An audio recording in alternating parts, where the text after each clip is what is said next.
Welcome to Chillin' 101. We hope this video helps. You need the right hardware and permissions first. Confirm your watch supports a compass and update watch OS. Once done, make sure location services and motion and fitness are enabled on the paired iPhone and the watch. This gives the sensors the data they need. Now open the native compass app on your Apple Watch to start. You're not installing anything else. This is the only supported method. Start the app and follow the on-screen prompt to allow sensor access so the watch can begin measuring heading. Now calibrate the sensors so the heading is accurate. You'll do a slow figure-8 rotation with your wrist while holding the watch level. This aligns the magnetometer and gyroscope.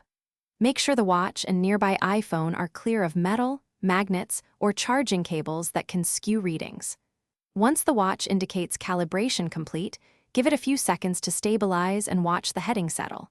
If you need more accuracy, repeat the motion until the compass shows consistent results across several orientations. Finish by verifying accuracy. Compare the watch heading with a fixed landmark or the iPhone compass app to confirm readings match.